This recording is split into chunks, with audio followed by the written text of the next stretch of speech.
नमस्कार दोस्तों, कैसे हैं आप सब लोग। आशा करती हूँ सब बहुत अच्छे होंगे।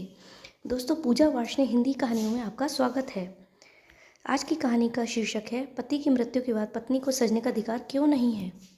अर्जुन शहर में पढ़ाई करता था। अपने भैया की मृत्यु के बाद जब वह 2 महीने बाद गांव जाने के लिए अपने शहर से लौटा तो उसके गांव के ही एक दोस्त ने उसे बताया कि उसकी माँ घर में रोज झगड़ा करती है। इसलिए अर्जुन गांव लौट आया और घर में घुसते ही तेज आवाज में माँ को पुकारने लगा। तभी उसकी भतीजी नव्या चाचू चाचू कहकर दौड़ कर आई और अर्जुन के गले लग गई। अर्जुन ने नव्या से पूछा, बेटा आपकी दादी कहाँ है। नव्या ने कहा, चाचू दादी बाहर पड़ोस की औरतों के साथ बैठी हैं। अर्जुन नव्या को गोद में उठाकर बाहर पंचायत कर रही औरतों के पास जाकर खड़ा हुआ और अपनी माँ को घूरती हुई नजरों से घर के अंदर चलने का इशारा किया। माँ सुलोचना देवी बेटे के इशारों को समझ गईं और तेज कदमों से घर के अंदर घुसते ही चिल्लाने लगीं, क्या घट गया जो बाहर आकर खड़ा हुआ इशारा करने के लिए। समाज का कोई लिहाज है या नहीं तुझे, जो नव्या को बाहर लेकर आ गया। पता है ना इसकी माँ अभी अभी विधवा हुई है। अर्जुन ने कहा, कौन से समाज की बात कर रही हो माँ। अपने घर की इज्जत, अपनी बहू को देखो। क्या आपको ऐसा नहीं लगता कि भैया के जाने के बाद आपने एकदम से उनके साथ सौतेला व्यवहार करना शुरू कर दिया है।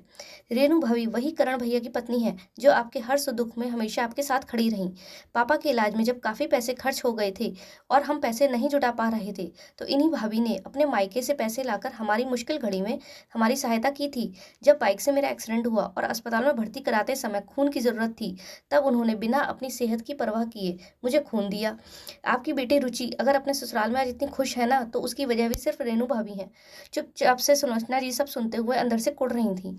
आखिर में उन्होंने अपनी चुप्पी तोड़ी और झुंझलाते हुए अर्जुन से कहा, इतनी तरफदारी कर रहा है ना बहू की। मुझे पता है बाहर वाले क्या क्या बातें बना रहे हैं। 2 महीने हो गए करण को गए हुए पर उसका साज श्रृंगार कम नहीं हुआ। सुलोचना जी कभी अर्जुन का मुंह देखती तो कभी कमरे के बाहर खड़ी रेणु का, जो पति के जाने के बाद भी श्रृंगार उतारने का नाम नहीं ले रही थी। अभी से स्कूल का काम भी पकड़ लिया। रास्ते में आते जाते सब यही बोलते हैं, अभी तक आपकी बहू किसके नाम का सिंदूर लगाकर घूम रही है।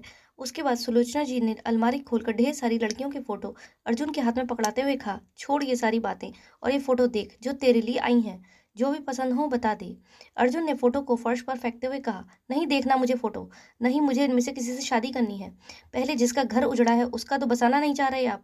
इन लड़कियों का क्या, इन्हें तो कोई भी मिल जाएगा। मुझे अच्छा नहीं लगता माँ। जानकी चाची, कमला ताई और मोहल्ले की सभी औरतें रेणु भाभी से घृणा करती हैं और आपसे झूठी बात कहकर अफवाह फैलाती हैं। भाभी अगर भैया के नाम का सिंदूर और श्रृंगार अगर नहीं छोड़ रही तो इसमें इतना बुरा भला कहने की क्या बात हो गई। एक पत्नी अपने पति के लिए कैसे प्रेम जाहिर करेगी, ये सोचने वाले हम, आप और पूरी दुनिया वाले कोई नहीं होते माँ। माना 2 महीने हो गए हैं भैया को गए हुए। सिंदूर, चूड़ी, बिंदी और सारे श्रृंगार में रहने का शौक था भाभी को। वो धीरे धीरे ही तो छोड़ेंगी। उनका दिल और दिमाग जीवन साथी के बिना जीवन जीने की कल्पना ही नहीं कर पा रहा है।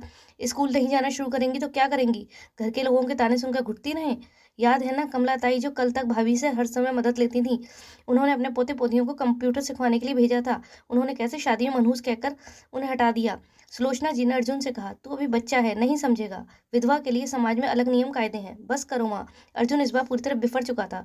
तब तक अर्जुन के पापा सोमनाथ जी घर के अंदर सामान लेकर आ गए और किचकिच सुनते ही बोले, क्या बहस चल रही है। बाहर तक लड़ने जैसी आवाज आ रही है। पापा को देखकर अर्जुन घुटनों के बल टेक गया और पापा से कहने लगा, भाभी के साथ ऐसा न्याय क्यों पापा। भैया चले गए तो भाभी का क्या कसूर। आप दोनों बोला करते थे ना रेनू हमारी बहू नहीं बेटी है। कर दिया ना आपने फर्क पापा। दोनों लोग जब उंगली उठाएं तो आपको उंगली मोड़ देनी चाहिए। पर आप दोनों तो खुद ही साथ मिलकर बातें बनाते हैं, तभी तो लोगों को बोलने का मौका मिलता है। बोलते बोलते अर्जुन की आंखों के कोर आंसुओं से गीले हो गए। मम्मी पापा, छोटी सी मासूम बच्ची पिता के प्यार के बगैर अधूरी रह जाएगी। मैं शादी करना चाहता हूँ उनसे और उन्हें अपशगुनी मनहूस रूपी शब्दों के दलदल से बाहर निकलना चाहता हूँ।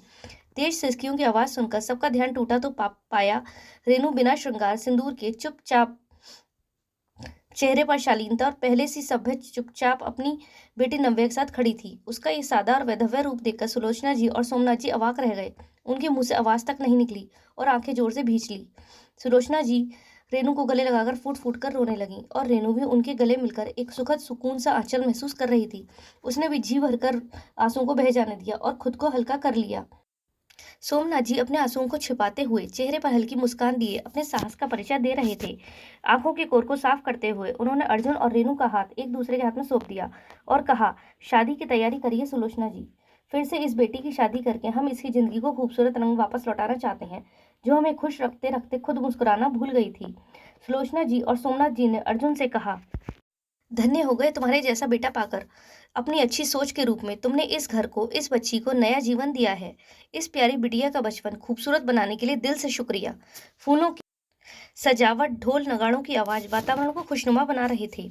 मैरून ब्याही बनारसी साड़ी, माथे पर लाल बिंदी, लाल लिपस्टिक, हाथ भर चूड़ियां, कमर तक खुले बाल, बालों में गजरा, सोने का हार, नथनी में रेनू बहुत खूबसूरत लग रही थी।